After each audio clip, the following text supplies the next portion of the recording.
This song is the fastest and easiest I think I've ever made, and it only took a few hours to make. It's got high quality sample selection in it, some really interesting sound design, and a perfect mix down and master. And the framework I use to get this gets insane results from my students as well. Firstly, let's hear a little preview of the track.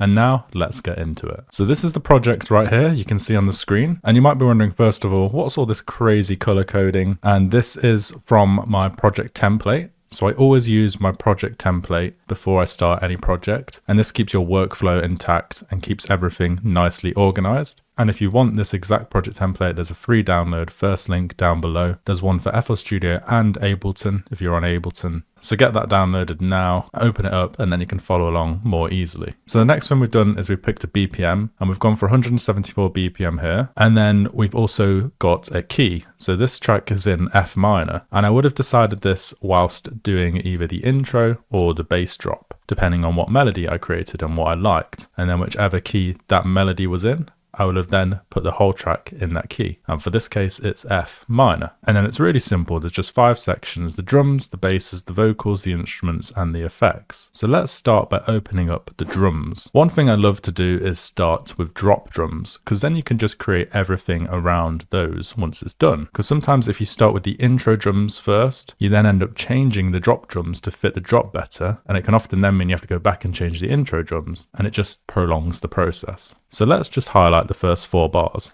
So you can see the drums here, very, very simple. We put this on step mode, and then you can see how we've created this drum pattern. So it's literally a kick on the first beat, a kick halfway across the third beat, and then that's just been duplicated. So we get this.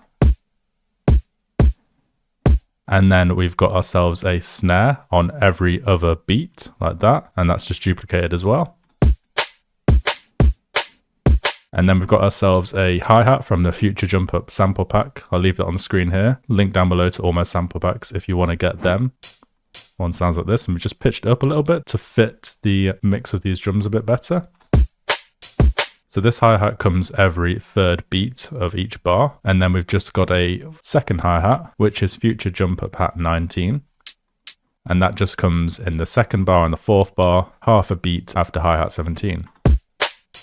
And then essentially this just repeats, and we add some little variations. So here we've got a little variation after 8 bars where we're just using hi-hat 19 again, but we've just shortened it a little bit. So you can use this to like make stuff more snappy out on this. You can see that. And then that just repeats. And then we have little end sections after 16 bars. So we can see we've got a breaks loops, which I've just found on Splice. And then that makes a nice transition. And then we add a ride in for the next 16 bars. You can see it's very nicely put into sections. So this is a 16 bar section, and then this is the same, just with a ride added in here. So we duplicate everything, add this ride in, and this ride comes every single other beat. So first beat and the third beat, and it's Future Jump Up ride 4. I love using rides in drum and bass, adds a lot of groove. And then you simply get drums like that. And these drums have been specifically designed to be quite heavy because we've got a respace on the drop, which we'll get into soon. And I just think they work quite nicely together. So then because I've gone for a more atmospheric style intro, there's not actually that many drums in the intro. Sometimes with atmospheric tunes, I'll add in just like some hi-hats playing very gradually in the intro in the first 16 bars. And then we might go into a build-up, but there's not actually that much going on here. There's just a crash, and then this one right here is a reverse crash. So you can make this unique, like that, clicking unique there, and then you can just click reverse, and suddenly you've got a reversed crash, and then you can just stretch it to fill in the gaps if that happens, and then we get this. And it just adds a bit more to the track than just having a crash on its own. That's a really cool trick that I use in a lot of tracks. And then we've got a really simple build up. It's literally just a clap playing every beat.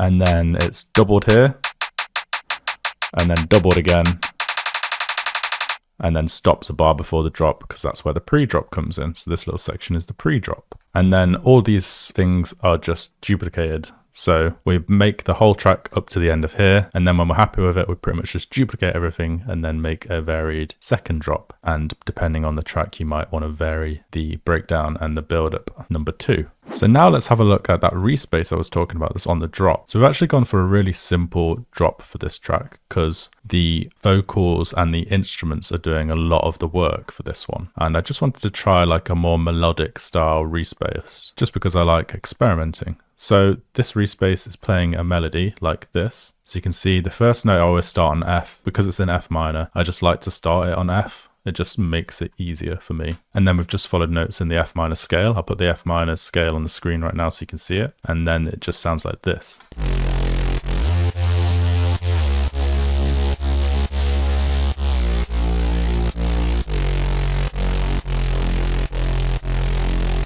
And that cutting in and out you can hear is the sidechain that's happening with the kick, but the kick isn't playing right now, so it just sounds a bit weird. So this is just a preset from the Future Jump Up drum and bass pack, and it's the Insane preset, and it essentially looks like this. So it's just got the default triangle shape on it, -2 octaves, and then it's got a sub -2 as well. We've got a filter on it on here, and then we've got this macro going into the filter, going into the frequency, and then on the effects channel, we've got a bunch of effects. We've got hyperdimension, we've got distortion, tube distortion, we've got multiband compression, we've got another filter, and then we've got this macro on it as well. And then we've got an EQ as well, pushing the lows and the highs. If I was to play this and change this macro, you'll hear it can actually change how it plays.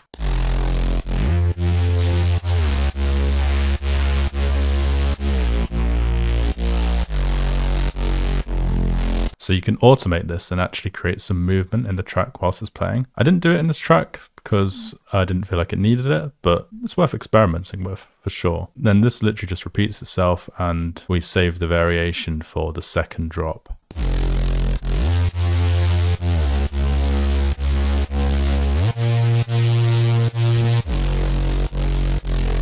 Now you might be wondering, why are they overlapping like this? And that's because on this setting down here, we've got the voicing set to mono legato, and then we've got this always portamento set to 1/4/3. So that means it slides between the notes. So you hear it's actually sliding between the notes instead of just playing one note, then playing the next note. And it just adds some nice movement to the track. And then we've also got some post-processing on. So Kickstart is what I use for sidechain. And I've got a video on this if you don't know how to do that, but it's the quickest way for me to sidechain, in my opinion. And then I've just got a Saturn on this setting, and then a Decimort 2 on the 909 cymbal generator setting. I know it's for cymbals, but it worked for this. And then we've got a bit of reverb on the reverb channel. So you can see down here, this is the reverb channel with a Valhalla on it and an EQ on it. Just getting plugged into that down here. And if you watch my channel a lot, you know I like to mix down the basses really loud because then they all sound the same level. But we've not had to do this for this one here. So we can just keep the bass volume here on the same level. We don't need to turn it down because there's only one bass in the track. So why would I need to do it? If there's only one bass, it's going to be consistent no matter what. So we just keep this level low and then we don't have to turn it down on here. And the drums are still going to be super loud if we play them.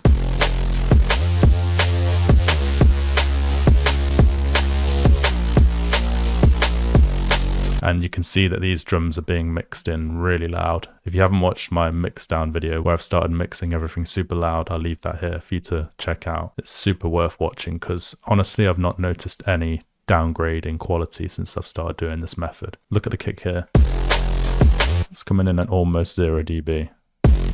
And it sounds great. And it means I don't have to master. There's just a Pro L on the master channel, which is beautiful. I don't know why my Pro L is so massive at the moment. So before we go on to the vocals, I want to show you the instruments here. So you might have a problem of not being able to find many instruments, or maybe you've got an issue of not being able to create them. You can't get inspired. You try and create some chords and they sound whack. And I often have this issue as well. It depends on the track. Some I'll just bang out some crazy chords on Nexus and it will sound awesome. Other times I'll just be sat there like twiddling my thumbs, wondering why does this sound so bad? And that's when I come to Splice. And you can see that all these sounds are just used with the Splice bridge. So you can see on this channel here, channel 65, just at the end of the project template, I've got a Splice bridge on and this is connected. And what I like to do is just go through my library, search different things at the top here and put the key transpose to F and it plays it in sync with the BPM and in key. And then I can just go through and find loads of different samples I like, layer them all together, and then we end up with this. So let me just show you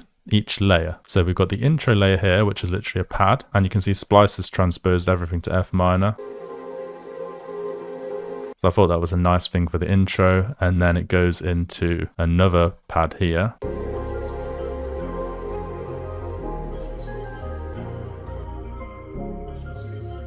And listen to that, that just sounds so awesome.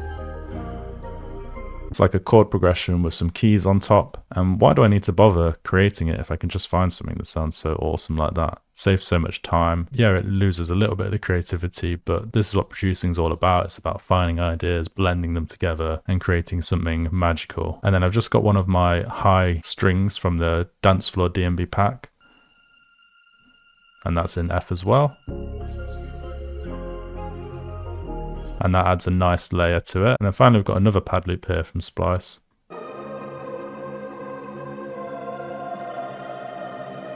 And you'll see these are all from different packs, so we're blending all these sounds together to create something awesome. And this is where sound selection is really key. Me being able to do this has just come from hours and hours of practice and experience doing it. So let's listen to all these together.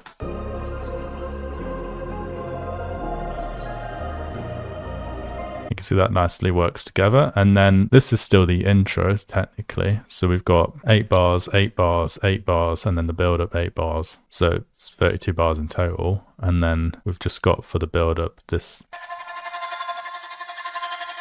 cool like vocal pad slash stutter thing. And so that means it all just comes together here. So listen to them all together now.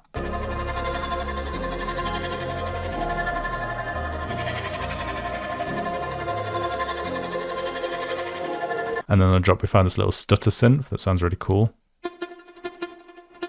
And I also found this really cool, I like to call these like vocal risers, but I don't really know what they're called, but I love using these in tracks. So I had to put this in the effects tab because it was actually bugging out a little bit. I don't really know what happened. I guess that one isn't a vocal riser as such, it's more like a synth riser. So yeah, I like using like synth slash vocal small risers like this. And it just makes the drop hit a little bit harder rather than having nothing there. So listen now.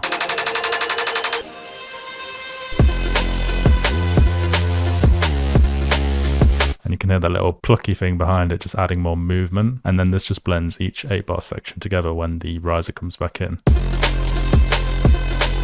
And then further down the line, after 32 bars, we need some variation. So I've chopped this up. And just got that little ding from it because I thought that sounded really cool and just added that in. Put a load of reverb on it, some distortion. And then overall with this it sounds like this.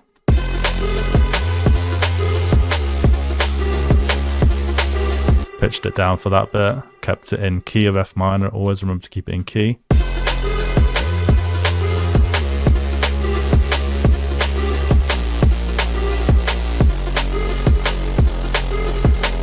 And then added another hanger.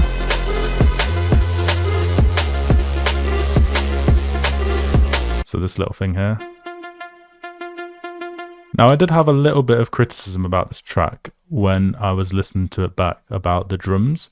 I thought maybe they sounded a bit too rigid compared to everything else. By this point, I've already hit the 80-20 rule, which is something I'm trying to teach on my channel about. I could go back and change them, but it's probably going to end up ruining the track because it's so hard to change something and get it to sound better once you've already pretty much finished a track. So sometimes it's better just to quit whilst you're ahead. Like overall, it still sounds really good. It's just a small critique and I can just bring that on with me to the next track rather than getting stuck up on it and potentially wasting hours and hours of time when I could use that time on the next track. So then this section, again, we've got to the end of that section. When we're happy with it, we just repeat the section and then I'll just quickly show you some basic effects that we've got. So we've got like a riser, an impact, a riser, a down filter, and then a big riser before the drop. Really simple. And these are all from my sample packs. All my sample packs have some really solid effects in that you can use. And then finally, I want to show you the vocals. So vocals are often the part that make me want to pull my hair out, and for most other producers, they'll feel the same, especially when you're using libraries like Splice and most of the vocals are either trash or overused. But I do like to use Splice on this channel because it is the best way to get vocals without having to spend a bomb. So I feel like you guys appreciate it when I do use these kind of vocals. But let me know in the comments if you want me to like work on a track with a vocalist and make a video on that, because I am down to try other things as well. One thing I always try and find on Splice is a really solid hook, and then hopefully there's some sort of verse and then some sort of ad-libs and some sort of break, and then I'll download all of them. Typically I'll download them in dry, then add my own processing and reverb onto them, or I'll just download them in wet, which I think I've done for this one just because they sounded pretty good. So one issue I had is I couldn't find any ad-libs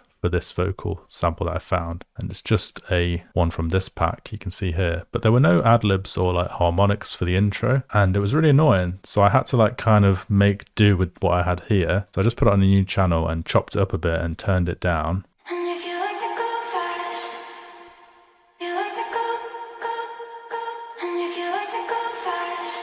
This is the same sample that it says next, but it was the only way I could get it to fill in the track.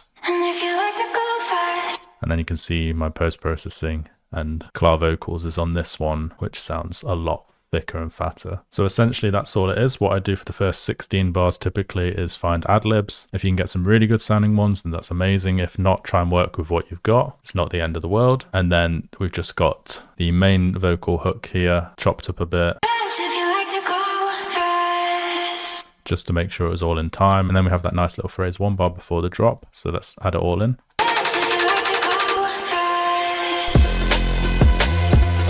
And then we chop it up here.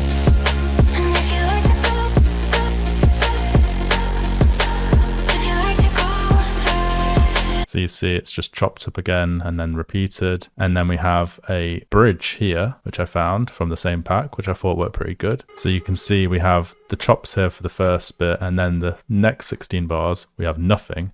And then the next 16 bars after that, we put in that bridge, because the variation is coming in down here first with that ding, ding, ding, ding. So we don't technically need to add vocals there because it's changing up, but then it might get a little bit boring. Then we add the bridge, and then we have another bridge here, which is like linking up the second drop with the second breakdown, which was also from the pack. I got lucky finding that.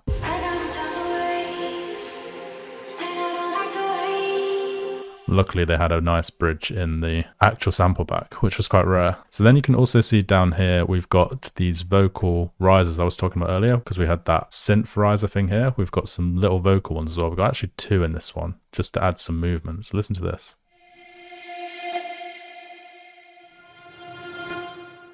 And then some other stuff we've done is add some reverb and delay to the vocal one shots here. So listen to this. I'll turn this off so you can hear it better.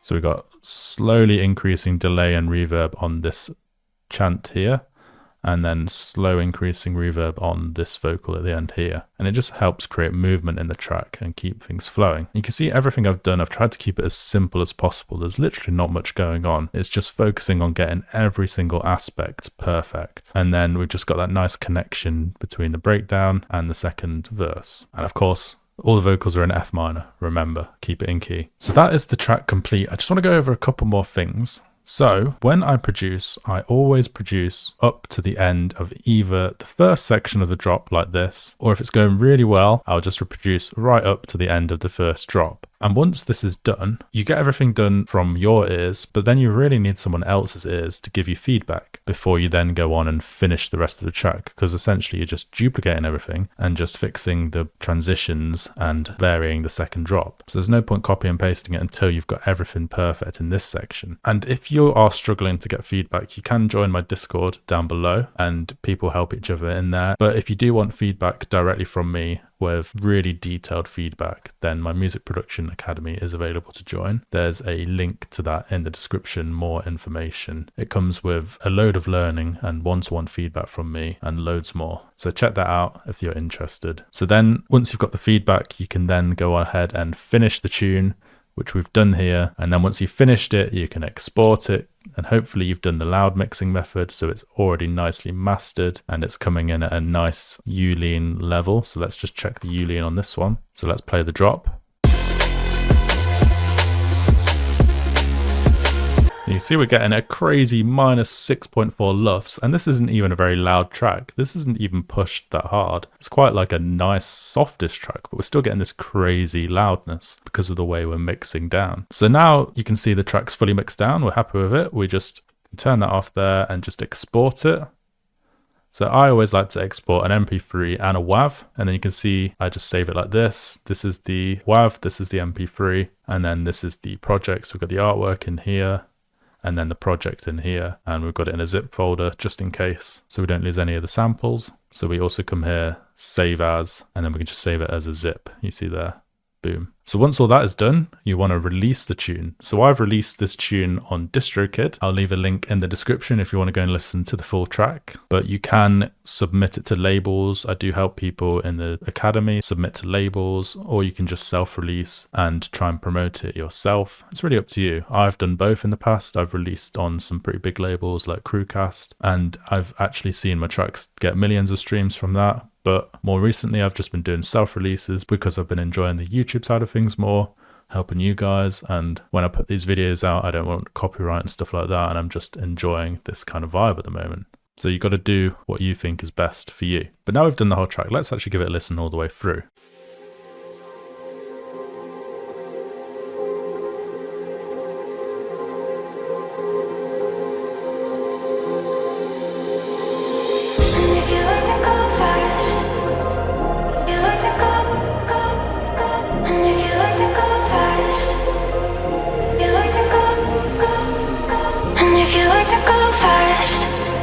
You can drive me home, put your foot on the gas.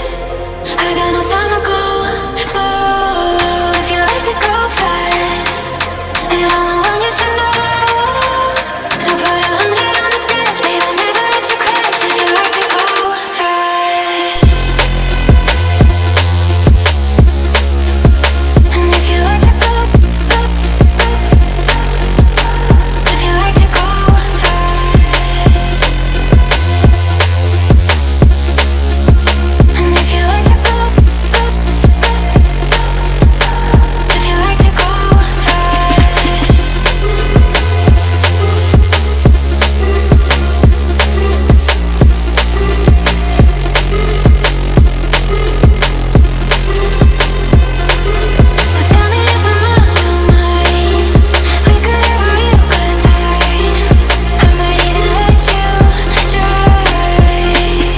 And that's the track complete. If you want to learn the mixing loud method I was talking about earlier, why not watch this video here where I literally go through how to mix loud, step by step, how to mix down completely so you no longer need to master and you can get your tracks sounding mega loud and mega polished.